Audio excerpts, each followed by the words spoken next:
Les assurances santé et les solutions de prévoyance de la Caisse d'épargne vous présentent Check-up.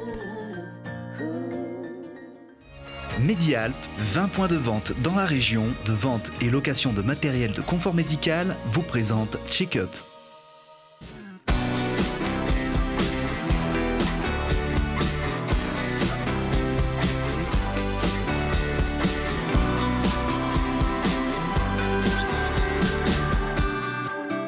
Qu'est-ce qui se passe dans le corps, dans le cerveau, quand on a mal ?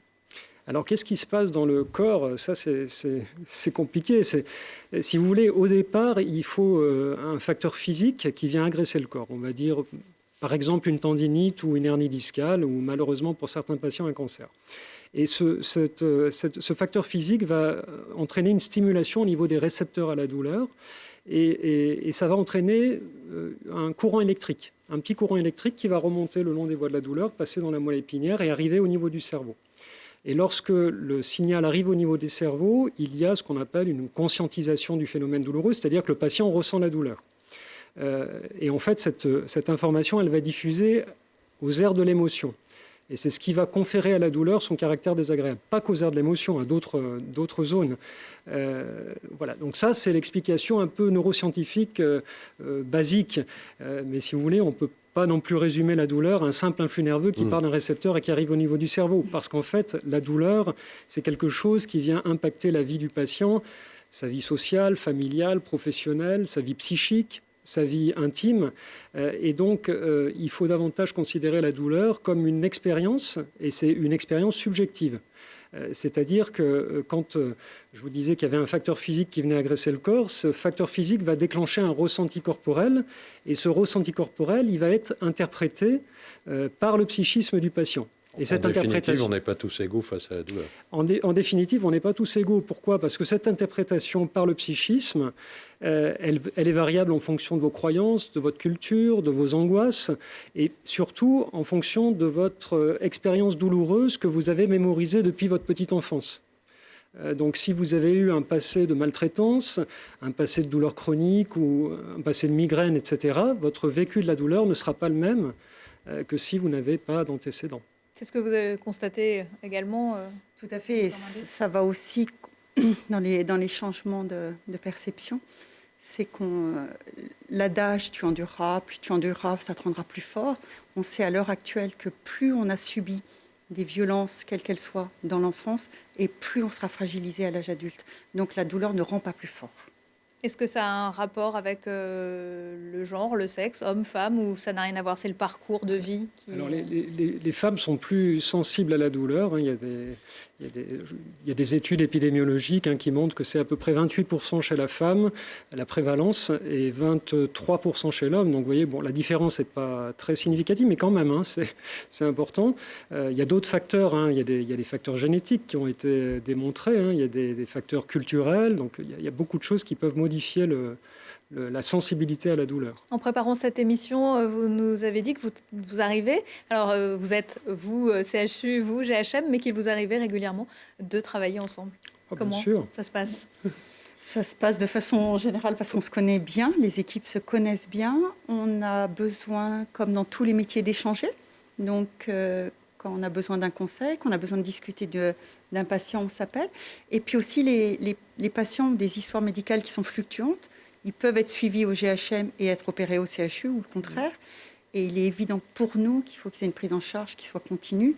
Et on partage les dossiers, on a des projets de recherche en commun. On travaille ensemble sur des projets régionaux de formation.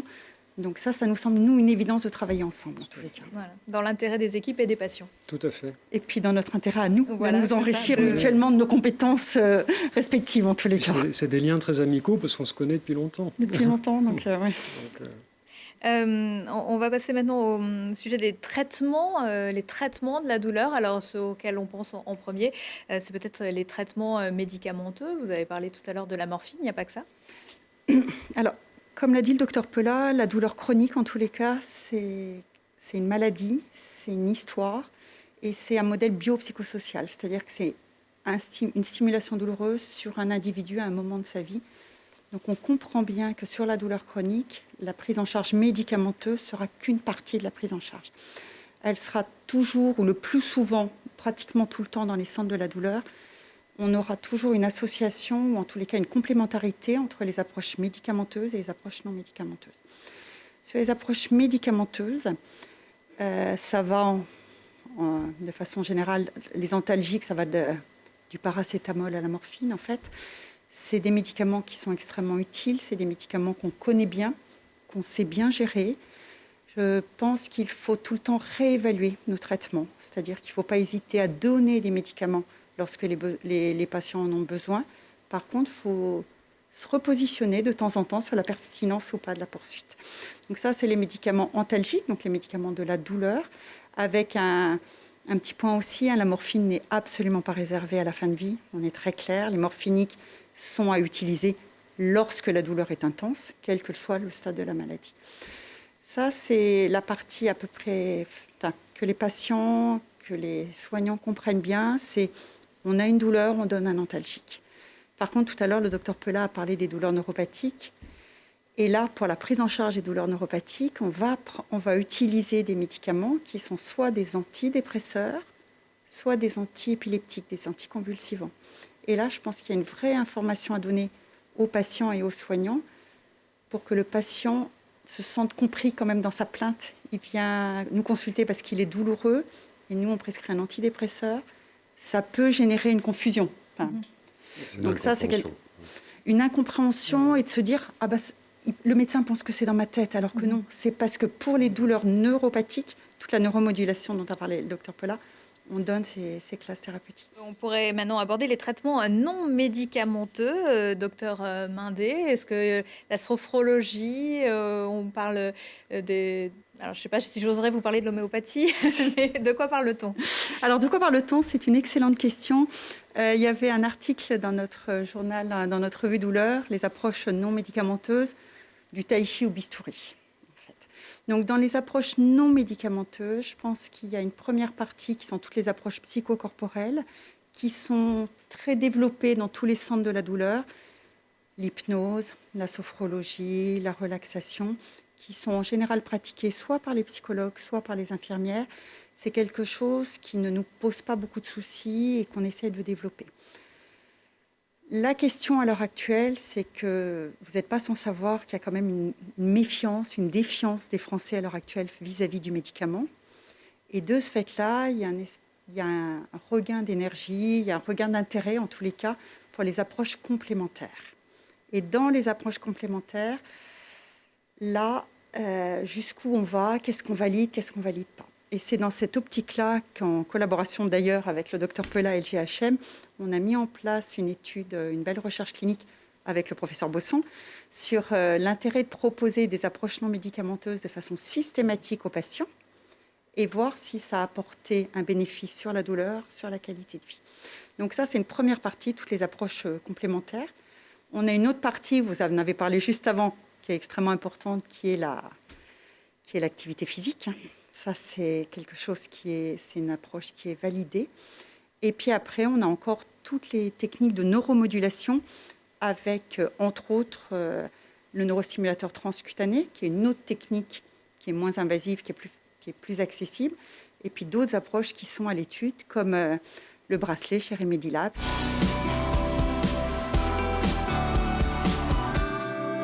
Le mélanome est un cancer, et le cancer le plus immunogène. C'est-à-dire que les cellules du mélanome entretiennent des rapports très étroits avec le système immunitaire, ce qui peut expliquer d'ailleurs qu'un mélanome peut rester, on pense qu'il est guéri, et qu'il peut repartir parfois 10 ans, 20 ans après. On a des cas comme ça parce que les cellules sont contrôlées par le système immunitaire, et puis un jour, le système immunitaire n'est peut-être plus vraiment efficace, et là, ça se développe. Donc, ce qui fait que le mélanome et l'oncodermatologie, les oncodermatologues ont été les premiers à utiliser effectivement ces nouvelles immunothérapies. Ça a été vraiment une révolution thérapeutique pour nous parce que auparavant, les mélanomes métastatiques n'avaient comme possibilité que de la chimiothérapie qui marchait vraiment pas bien. Et là, avec l'émergence des immunothérapies, d'abord une molécule qui s'appelle un anti-CTLA4, c'est très précis, l'ipilimumab et surtout les anti-PD1, ce dont M. Machon a pu bénéficier, ça a transformé l'évolution et la survie des patients atteints de mélanome métastatique. Donc ça, c'est finalement, on utilise des anticorps qui vont aller par un mécanisme d'action sur des cibles immunitaires très spécifiques, aider le système immunitaire à jouer son rôle pour éliminer les cellules cancéreuses. Alors avant de revenir sur votre expérience, Philippe Machon, on va voir que c'est un domaine où la recherche est assez active, avec notamment un essai clinique d'un vaccin mené avec le CHU de Grenoble et l'établissement français du sang. C'est un reportage de Maxime Lequeux. Souvent la conséquence d'une trop forte exposition solaire, le mélanome fait partie des cancers les plus agressifs lorsqu'il n'est pas découvert assez tôt. Mais depuis 2010 et l'exploration de nouvelles molécules, des approches inédites viennent compléter l'intervention chirurgicale quand la prise en charge est trop tardive. On a soit l'immunothérapie, soit les thérapies ciblées. Les immunothérapies, c'est une approche qui a été développée. L'idée, c'est de booster le système immunitaire du patient. Donc on va lui injecter une molécule qui va avoir pour but de booster sa réponse immunitaire et de l'aider à détruire les cellules tumorales. La thérapie ciblée, c'est une approche différente. On sait que dans la cellule tumorale, il peut y avoir une anomalie moléculaire et cette anomalie va pouvoir être ciblée. Elle va être bloquée par un médicament qui se donne en comprimé et on va avoir également une réponse antitumorale. Ces nouvelles approches révolutionnent le traitement du mélanome sans pour autant être efficaces à 100%. Et depuis la mise en place du dernier plan cancer, les malades peuvent désormais bénéficier d'innovations thérapeutiques. On propose à nos patients tout un panel d'essais cliniques à tous les stades de leur prise en charge et notamment l'essai clinique que nous avons porté avec l'EFS et le CHU est un essai de phase précoce, donc un essai de phase 1 qui s'appelle Genusvac MEL4 et qui est un protocole de vaccination thérapeutique dans le mélanome. Après un premier essai clinique concluant, l'heure est au développement de Genusvac. Maintenant, il va falloir qu'on montre et qu'on prouve l'efficacité thérapeutique. On a déjà quelques preuves d'efficacité biologique, mais on a traité des patients qui étaient à des stades très très avancés de la pathologie, donc pour lesquels il n'était quand même pas possible d'obtenir une guérison. Donc ce qu'on espère, c'est pouvoir poursuivre le développement pour aller sur des phases 2, voire des phases 3, et pouvoir ensuite mener ce vaccin plus loin et prouver son efficacité thérapeutique. Et pour supporter les coûts liés à l'élaboration du vaccin, une levée de fonds de 20 millions d'euros est réalisée en 2019 auprès d'organismes publics et privés. Professeur Leccia, quand on parle de vaccin, souvent c'est antérieur à la maladie. Là, dans le reportage, je comprends qu'il peut être injecté alors que le mélanome est déjà arrivé. Alors, c'est des vaccins thérapeutiques. Effectivement, il y a différents types de vaccins, notamment en cancérologie. C'est moins connu que les vaccins à visée anti-infectieuse, mais il y en a différents types. Et effectivement, là, c'est des vaccins dont on fait la preuve de concept chez des patients avec une maladie métastatique, donc thérapeutique, mais dont l'objectif, si ça marche, c'est éventuellement de les faire lorsque la maladie a été enlevée chirurgicalement, et de faire le vaccin pour éviter que la maladie récidive. Donc on dit qu'à ce moment-là, on fait le traitement en adjuvant de la chirurgie. Philippe Machon, vous avez été traité par l'immunothérapie dans un premier temps à domicile, à l'hôpital, puis à domicile. Comment ça s'est passé chez vous ? Alors, il faut savoir que le protocole d'immunothérapie a évolué.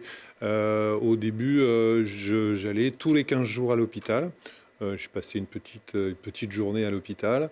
Et puis, en fonction de ma réception de ce médicament, au bout d'un certain temps, on est passé à 3 semaines, puis à 1 mois. Et puis, à partir d'un certain moment, on a jugé que j'étais assez autonome pour gérer mon protocole un peu de manière plus simple, parce que j'étais effectivement plutôt organisé. Et donc, effectivement, à partir de là, on est venu chez moi me traiter. Donc, j'avais une infirmière ou un infirmier qui venait à domicile pour me traiter. Alors que c'était effectivement très confortable. J'avais simplement à fixer le jour jours. Et à partir de là, ils venaient. Moi, j'étais tranquillement chez moi, en train un petit peu de travailler quand même. Et mais ça avait ce confort d'être dans son environnement. Et ça, c'était vraiment très intéressant. Professeur Leccia, est-ce que le contexte du Covid, ça a accéléré cette prise en charge à distance ? Alors clairement, et ça fait partie des accélérations très positives du contexte de la pandémie Covid. Il y a des choses qui sont un peu difficiles, mais il y a d'autres choses. Clairement, ça va nous aider à faire avancer différents éléments du système de santé où on savait qu'on avait un peu des difficultés. Ça, l'hospitalisation à domicile, et en particulier l'enjeu avec ces immunothérapies qui, effectivement, au départ, s'administraient tous les 15 jours, qui ensuite se sont administrées tous les mois, et maintenant, même dans le contexte du Covid, et de façon à éviter que les gens viennent dans le milieu hospitalier, ça va jusqu'à 6 semaines avec certaines de ces molécules anti-PD1. Donc, cette accélération-là est bienvenue parce que nos structures en établissement de santé ne permettent pas aujourd'hui de répondre à tous les enjeux de l'immunothérapie anticancéreuse. Là, on est dans le cadre des cancers cutanés, mais ces immunothérapies, elles se développent dans les cancers urologiques, cancer de la prostate, du rein, dans des tas de cancers, et on ne pourra pas absorber tous ces patients. Et outre donc le fait que ça aide à prendre en charge à domicile, je pense que, comme l'a dit M. Machon, c'est aussi très agréable de pouvoir le faire à domicile. Ça nécessite tout de même que les patients soient bien formés, éduqués, on va dire, à la complexité d'administration de ces traitements et à la gestion des effets secondaires. Et est-ce qu'en revanche, ça a un effet très bénéfique sur la prise en charge de l'hospitalisation à domicile, cette épidémie, cette crise sanitaire? Est-ce qu'à contrario, vous avez constaté une moindre détection, c'est-à-dire des malades qui se posent la question et qui, en revanche, hésitent à venir C'est un gros problème en cancérologie ou pour d'autres maladies, maladies chroniques, mais en cancérologie, il est certain qu'on va se retrouver avec des retards au diagnostic qu'on commence à voir, donc des gens qui consultent alors que les tumeurs sont beaucoup plus évoluées, et ça va avoir un impact très fort sur ces prises en charge et l'organisation du système de santé dans les mois et années qui vont venir. D'où l'importance d'une bonne collaboration avec les médecins de ville, les pharmaciens aussi ? Très important, surtout dans les cancers cutanés, l'implication de tous les acteurs vers lesquels les patients peuvent poser des questions par rapport à des lésions sur la peau. Et puis, on a développé autre chose pendant le Covid, c'est tout ce qui est télémédecine, donc avis à distance, téléconsultation. Donc les médecins généralistes, bien évidemment, les pharmaciens et notamment les pharmaciens d'officine qui peuvent jouer un rôle important, les infirmières libérales. Enfin, le Covid aide à ça aussi, c'est le décloisonnement ville-hôpital et l'essor de toutes ces collaborations interprofessionnelles.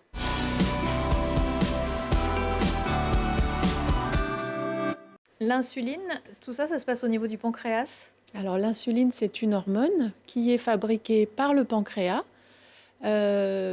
Pancréas qui a des petits capteurs justement de sucre, donc il va savoir en permanence dans le sang circulant quel est le taux de sucre, et en fonction du taux de sucre qui circule, va pouvoir activer de décharger un petit peu d'insuline dans le sang, ou au contraire de s'arrêter de décharger du sucre dans le sang afin du coup de prendre en charge ou non le sucre qui est dans le sang pour aller les stocker. Alors Amy, toi tu es atteinte par un diabète de type 1. Est-ce que tu peux nous expliquer ta maladie ? C'est quoi pour toi le diabète ? Pour moi, le diabète, c'est une maladie qui est faite à cause du pancréas. Et du coup, on m'injecte de l'insuline pour que je continue à vivre normalement. Voilà, et tu as 9 ans. Oui. Et le diabète, ça concerne combien de personnes, ce diabète de type 1 ? Alors le diabète de type 1, en France, c'est à peu près 10% des 3 500 000 diabétiques. Donc à peu près 200-300 000 personnes. Actuellement, en France, il y a à peu près 3 000 enfants qui vivent avec le diabète de type 1 et à peu près 2 000 nouveaux patients de 0 à 14 ans par an en France. Amy, est-ce que tu sais pourquoi le diabète s'est arrivé chez toi ? Non. Non. Carole Maillet, vous êtes la maman d'Amy. Est-ce qu'il y avait des cas de diabète de type 1 dans votre famille, proche de vous? Pas du tout. Comment Amy a-t-elle été diagnostiquée? Eh ben, nous étions sur une période de vacances scolaires et Amy est partie donc en vacances chez ses grands-parents sur les 15 jours. Nous avions vu un petit peu avant son départ en vacances qu'elle commençait un petit peu à être fatiguée. Elle buvait souvent, trop souvent, mais bon, on ne s'était pas non plus attardé à ça. Et puis pendant les vacances, les deux mamies m'ont alertée en me disant « elle boit vraiment beaucoup ». À l'époque, elle avait 2 ans. Les couches étaient régulièrement pleines, ça débordait. Très fatiguée. Elle devenait par moments très très rouge. Donc à la fin des vacances, on s'est dit on va consulter. Et en effet, on a fait une prise de sang et la maladie est tombée. Docteur Dupuis, sont les cas les plus fréquents, les signes avant-coureurs, cette fatigue, une envie de boire, et ça se diagnostique en général vers les 2 ans aussi? Alors, en effet, c'est vraiment les signes qui doivent alerter les parents et les soignants qui les entourent. Donc, c'est vraiment chez l'enfant, et dans le diabète de type 1, la maladie se révèle par une soif et une envie d'aller uriner très souvent. Donc, chez le jeune enfant, qui parfois est déjà propre, il va à nouveau refaire pipi au lit et puis parfois boire beaucoup, mais on ne s'en rend pas forcément compte, ce d'autant qu'ils ont des couches et qu'ils sont plus jeunes. Donc on va s'en rendre compte sur le volume des couches, effectivement, qui est bien plus important. Mais ça, c'est souvent quand déjà le diabète est là depuis quelque temps. Et puis, c'est vrai que il y a eu beaucoup d'annonces faites autour de la prévention, en tout cas du diagnostic du diabète assez précoce avant qu'il soit très avancé ces dernières années, pour justement informer les personnes, les soignants, les médecins, mais aussi les familles, que si son enfant boit beaucoup et fait beaucoup pipi au lit ou au pipi, il faut alerter son médecin et faire des analyses, parce que le diabète, ça existe aussi chez l'enfant. Voilà. Est-ce qu'on connaît les causes de diabète de type 1 comme chez Amy? Oui, alors le diabète de type 1... Quelle en est l'origine, oui. Alors le diabète de type 1, c'est une maladie qui est bien connue sur son mécanisme de base, et on ne sait pas qu'est-ce qui favorise le fait qu'on devienne, qu'on tombe dans la maladie. Mais en tout cas, c'est une maladie qu'on appelle auto-immune. C'est une maladie où les globules blancs, qui sont les globules qui sont là pour protéger le corps des infections globalement, fait une erreur de cible et ne prend pas ses propres cellules qui fabriquent l'insuline pour des cellules qui lui appartiennent, mais pour des cellules qui ne lui appartiennent pas. Il fait une erreur de cible, il se trompe et il fabrique du coup des anticorps, donc des armes contre ces cellules, et le détruit. Donc en fait, ce sont des patients, des personnes qui, sur quelques semaines, vont avoir une destruction complète des cellules à insuline, ce qu'on appelle les usines à fabriquer l'insuline, qui, en fait, en quelques semaines, quelques mois parfois, vont complètement disparaître et donc vont plus produire l'insuline qui est stockée en permanence pour pouvoir aller, dès qu'un petit peu de sucre arrive dans le sang, stocker ce sucre. On peut naître avec le diabète, il peut se déclarer à 2, 4, 6, 30 ans? Alors, on n'est pas vraiment avec le diabète. Alors, il y a des diabètes néonataux qui sont extrêmement rares, qui sont encore une autre type de maladie. Mais le diabète de type 1 de l'enfant, on voit des enfants qui ont du diabète de type 1 entre l'âge de, on va dire, 9 mois dans les cas extrêmes, mais tous les services en France connaissent des très jeunes enfants de ce type, de cet âge, jusqu'à 18 ans et jusqu'à, en général, pas trop après 45 ans. Et donc, on ne naît pas vraiment avec le diabète. On peut penser qu'on est avec peut-être une prédisposition de ces globules blancs à être un peu étourdis et faire une erreur à un moment donné. Mais on ne sait pas ce qui fait qu'un jour, ce globule blanc va devenir étourdi et faire cette erreur. Donc, il y a beaucoup de recherches qui tentent à essayer de trouver quelles sont les causes très probablement environnementales. Est-ce que ce sont des infections? Est-ce que ce sont des causes environnementales encore non décelées? Est-ce que c'est le stress? Ce sont les 3 principaux facteurs favorisants qui sont actuellement en cours de discussion. Rien n'a été complètement établi, comme quoi ça doit sûrement être multifactoriel, environnemental et multifactoriel, mais sur le facteur qui déclenche chez une personne éventuellement prédisposée à avoir des globules blancs un peu étourdis, ça, aujourd'hui, à ce jour, ce n'est pas établi. Il n'y a pas de facteur héréditaire?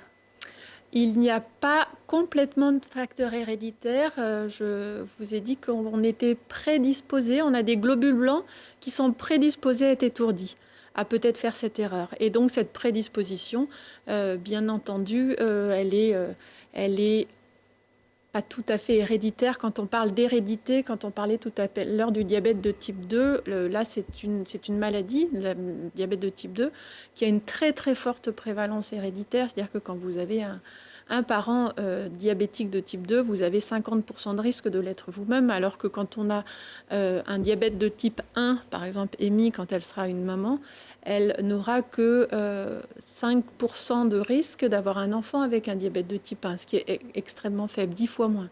Ce n'est pas tout à fait la même puissance d'hérédité. Et quand on a un diabète, c'est pour la vie? Quand on a un diabète de type 1?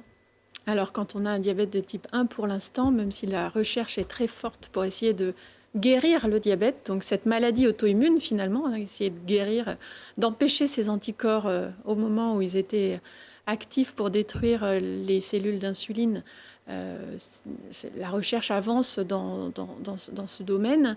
La recherche aussi avance pour éviter ou remplacer les cellules à insuline par d'autres éventuellement qui marcheraient à nouveau, enfin qui marchent et qui ne seraient pas détruites par le corps.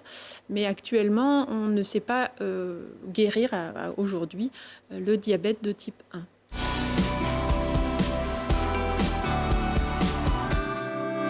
Alors quand on est dessinateur, auteur de bande dessinée, on peut faire vivre des aventures incroyables à ses personnages, les emmener dans des pays imaginaires, leur faire vivre des histoires d'amour, les tuer, les faire revivre. Et puis un jour, on devient le héros de sa propre bande dessinée. C'est un peu ce qui vous est arrivé, Nicolas Keramidas. Bonjour. Bonjour. Merci d'être là. Vous êtes donc auteur de bande dessinée. On vous doit notamment la série des Luna, Alice au pays des singes et même des albums de Mickey. Mais votre dernier album, c'est À cœur ouvert aux éditions Dupuis. Ça parle de vous et de votre double opération à cœur ouvert. On va remonter un petit peu en arrière. Vous êtes né en 1972. On vous a détecté un souffle au cœur à la naissance et puis après. En fait, c'est ce qui s'appelle une tétralogie de Fallot. C'est ce qu'ils appellent aussi la maladie du sang bleu. Mes parents s'en sont rendus compte parce que je cyanosais légèrement au bout des doigts. Ce que je raconte dans la bande dessinée où je croyais que je devenais vraiment tout bleu comme un schtroumpf, mais en fait mes parents m'ont dit que c'était pas du tout ça. Et puis effectivement un souffle au cœur. J'ai donc été opéré à l'âge d'1 an. C'était assez rare à l'époque. Oui, alors sur un enfant de cet âge-là, c'était probablement une des premières en France. Ça avait déjà été fait sur des personnes beaucoup plus âgées, mais sur un enfant de cet âge-là, oui. Et ensuite j'ai eu une vie à peu près normal, quoi, tout ce qui est de plus normal. Avec une grosse cicatrice, quand même. Une grosse cicatrice, j'en ai joué. Tout ça, c'est raconté effectivement dans le livre à plusieurs reprises. Mais il y avait, voilà, la seule chose qui me rappelait effectivement que j'avais été opéré à cœur ouvert, c'était la visite du cardio tous les ans, puis après tous les 2 ans, parce qu'au final, chaque fois que je voyais même un nouveau cardiologue, il était épaté à quel point ça avait été bien fait à l'époque. Alors vous avez grandi, vous êtes devenu adulte, voilà. Et qu'est-ce qui s'est passé le 15 janvier 2016 ? Eh ben, je joue au foot salle, pas très loin d'ici, à Mélan, avec des amis tous les dimanches, depuis pas mal d'années maintenant. Donc c'est dire si ma vie était normale, parce que finalement, opéré à cœur ouvert, on peut quand même jouer au foot salle, ce qui est un peu un des sports les plus cardio qui existent quand même. Et en fait, j'ai fait de la tachycardie, chose que j'ai toujours vécu avec la tachycardie. Je pensais que c'était quelque chose de normal, en fait. Je pensais que tout le monde faisait de la tachycardie à un moment donné. Mais cet épisode-là a été particulièrement long. Il a duré presque toute la soirée. Finalement, je suis rentré du foot, ça a continué. Je prenais ma douche, ça s'emballait à nouveau. Donc, j'ai écrit un mail à ce moment-là à mon cardiologue et à mon généraliste en disant, voilà, j'ai fait un épisode de tachycardie que je n'ai pas aimé. Par rapport à, c'est pas d'habitude que j'aimais, mais là, je l'ai trouvé particulièrement violent, en fait. Et les deux m'ont rappelé le lendemain et m'ont dit, on te voit aujourd'hui. Donc, comme je le dis dans le livre, c'est vrai que quand on arrive à obtenir chez un cardiologue un rendez-vous aussi rapidement, on est à la fois content d'avoir eu un rendez-vous rapide et à la fois on se dit que c'est peut-être pas génial. Et en fait, s'en est suivi à peu près 6-8 mois de batterie d'examen. Moi, c'est pas que je comprenais rien à ce qui se passait, c'est que je voyais pas la finalité. En fait, mon cardiologue, dès le départ, même il y a 10 ans, même quand il m'a ausculté pour la première fois, lui, celui de Grenoble, en fait, il savait qu'à un moment donné, j'allais l'appeler et que c'était le signal pour dire qu'il y aurait une nouvelle opération, en fait. Moi, ça, j'en avais pas conscience. Je pense que c'est bien de pas en avoir conscience. Hein. Ça sert à rien de faire toute sa vie, finalement, avec une épée de Damoclès là-dessus. Alors, les 6 mois d'examen au départ, en fait, ont servi à essayer d'éviter l'opération à cœur ouvert et de faire quelque chose par l'aine ou par le cou, enfin, quelque chose de moins violent et de moins long. Finalement, ça a été écarté et en juin, j'ai appris que j'allais être opéré à cœur ouvert. À ce moment-là, en fait, je me suis rendu compte que les 6 mois que je venais de passer d'examen, je m'en rappelais déjà presque plus. C'est-à-dire que je savais que j'avais fait une IRM, mais je me rappelais des grandes lignes, mais je ne me rappelais pas des détails. Et du coup, j'ai commencé à prendre des notes parce que, en fait, à l'époque, je n'avais pas prévu de faire une bande dessinée. J'ai même envisagé de faire un roman, j'ai même envisagé de faire pas mal de choses, ou alors juste des notes, juste pour me rappeler. En fait, je voulais pas oublier en fait ce moment-là. Donc, j'ai commencé à prendre des notes, à prendre beaucoup de notes, ma femme aussi, et puis on a avancé comme ça. Donc, vous notiez un petit peu tout ce qui vous était arrivé. Vous avez tenu ce carnet quasiment au jour le jour. Ah bah, au jour le jour, alors même après l'opération, dès le moment où finalement on peut réécrire, il y a eu quand même une petite semaine effectivement où il ne s'est pas passé grand-chose. Et là, c'est là où les notes de ma femme ont été précieuses parce que elles m'ont permis de combler les trous finalement de tout ce que moi, je n'avais pas pu noter. Et puis même d'avoir un autre point de vue, en fait. C'était intéressant à ce niveau-là. En fait. Alors, ce carnet, vous avez finalement décidé d'en faire une bande dessinée, de raconter ce qui vous était arrivé. Il faut se mettre à nu, au propre, comme au figuré. Je ne donnerai pas les pages où on voit dans le plus simple appareil. Mais oui, c'est quand même particulier. Bah, en fait, moi, j'ai fait 18 albums jusqu'à présent. Toujours avec des scénaristes. Et donc, comme vous disiez tout à l'heure, c'était de la fantaisie, un peu de tout, avec des Indiens, avec des trucs, avec des... Voilà, bon, quelque chose de complètement de fiction. Là, pour cet album, je voulais tout faire tout seul. Et effectivement, je pense que si on n'est pas capable de se mettre à nu et si on commence à se censurer, ça ne sert à rien de faire un livre comme ça. C'est-à-dire que des moments où je rentre dans la décision de faire ce livre, je sais que je vais... c'est ce qu'on voit. C'est que je sais que il y aura... C'est ce qu'est l'hôpital. Hein. Je veux dire, en fait, l'hôpital, c'est une des premières choses qui m'a marqué. C'est dès le moment où on rentre à l'hôpital, on met de côté tout ce qui est pudeur et toutes ces choses-là. En fait, quand on se retrouve avec 4 personnes et qu'on est tout nu... Ouais, c'est comme l'accouchement, quoi. Bah, voilà, je veux dire, vous parlez de vos peurs, vous parlez de la souffrance, aussi parler de mais tout ça, c'est aussi très drôle. Ah bah oui, voilà, exactement. Alors c'était Parce que le naturel revient quand même au galop. Il y a un petit peu de fantaisie. Voilà. De toute façon, dès le départ, j'ai décidé de faire ce livre, mais je voulais pas d'un livre qui plombe. C'était pas le but. Et puis parce que moi, je suis pas comme ça. Je suis quand même quelqu'un qui est plutôt optimiste. Donc, je savais que j'allais arriver à trouver, enfin c'est ce que j'espérais trouver, c'était ce décalage justement entre la gravité de certaines situations, mais aussi le côté absurde et humoristique de ces situations-là, en fait, finalement. Parce que moi, ce que j'y ai vu, c'est vraiment une aventure humaine. Ce que j'ai vu dans l'hôpital, c'est vraiment un univers à part entière qui est aussi intéressant que finalement qu'un hobbit qui va chercher un dragon ou peu importe, en fait, parce qu'on se retrouve vraiment avec... Ouais, c'est un univers à part entière et c'est ce que j'ai aimé et qui finalement peut paraître répétitif et s'avère être extrêmement varié au final. Et en même temps, c'est extrêmement documenté. Vous expliquez les gestes médicaux, le protocole opératoire. Vous vous êtes renseigné pour la BD ou... Je me suis renseigné surtout. En fait, ce qui se passe, c'est qu'au début, je m'étais dit, je vais faire ce livre et je vais tout inventer. Je vais inventer même l'hôpital. Je voulais pas prendre de documentation par flemme aussi parce que parce que finalement, c'est quand même quelque chose de lourd, la documentation. Voilà. Et quand j'en ai parlé à mon éditeur et que j'ai commencé à dessiner, à un moment donné, il m'a dit, mais il y avait une image, et puis il me dit, mais t'es où là? Alors je lui dis, je suis dans la salle d'attente de mon cardio. Il me dit, mais la salle d'attente de ton cardio, il y a des lampes à franges, il y a des tapisseries à carreaux. Je fais, ah non, j'ai tout inventé. Il me fait, bah, tu sais quoi? Ça se voit et on n'y croit pas. Et il dit, si jamais tu veux faire cet album, il faut que les gens y croient. Il faut que le CHU de Grenoble, ce soit le CHU de Grenoble. Il faut que l'IRM, ce soit l'IRM. Pourtant, le CHU de Grenoble, l'hôpital Sud, vous l'appelez le Club Med. Oui, parce que ça, c'est le côté un petit peu décalé, effectivement, parce que c'est... En fait, quand on va à l'hôpital Sud, c'est vrai c'est un peu la renaissance, en fait. Et effectivement, on va y retrouver plein d'activités que j'ai assimilées au Club Med parce que... c'était marrant, il y a cette espèce de tableau avec toutes les activités semaine par semaine. Justement, on parlait des concerts, des choses comme ça, des jeux ou ce genre de choses. Et j'ai trouvé qu'il y avait un décalage qui était...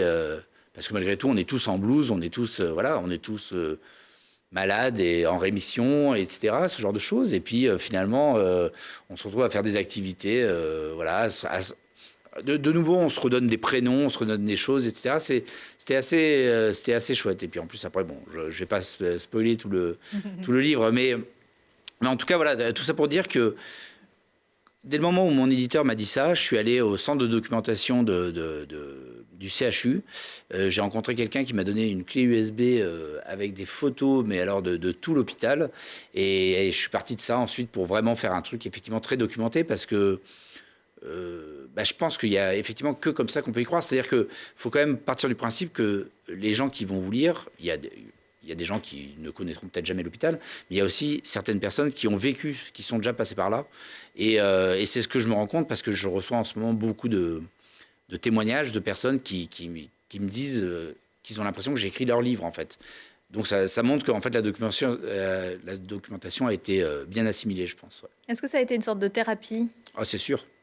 Ah, c'est sûr. En fait, je ne sais pas si j'aurais eu besoin d'une thérapie ou pas, mais en fait, quand je vois justement tous ces gens qui m'écrivent pour me partager, pour me dire merci par rapport à ce livre, et eux, quand ils me racontent leur parcours, la plupart, effectivement, ont eu une thérapie et ce genre de choses. Et moi, je pense que le dessin, ça a toujours été ça. Hein. Moi, c'est quelque chose qui...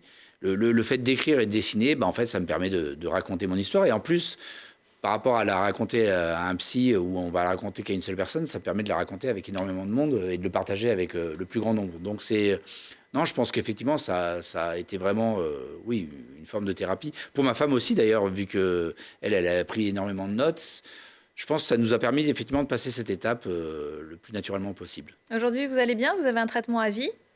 Oui, ouais, j'ai un traitement à vie et je vais bien.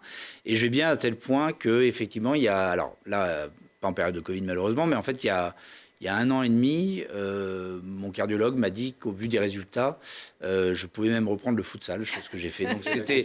Voilà, ça c'était le truc qui était énorme parce que finalement, c'est vrai que quand il m'a demandé d'arrêter le futsal, je ne me suis pas imaginé une seule seconde pouvoir retourner sur un terrain à un moment donné, quoi.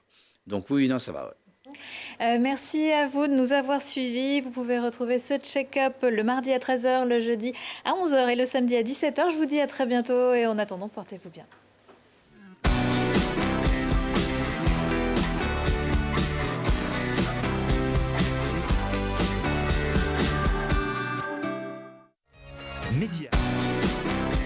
Medialp, 20 points de vente dans la région, de vente et location de matériel de confort médical, vous a présenté Check-up. Les assurances santé et les solutions de prévoyance de la Caisse d'épargne vous ont présenté Check-up.